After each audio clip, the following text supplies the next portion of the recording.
చెలి మనసే శివధనుసైనది తొలి చూపుల వశమైనది వలపు స్వయంవరమైనప్పుడు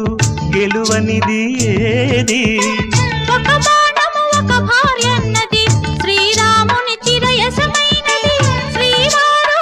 వరమిస్తే సిరులన్నీ నావి తొలి చుక్కవు నీవే చుక్కానివి నీవే తుడిదాకా నీవే మరు జన్మకు నీవే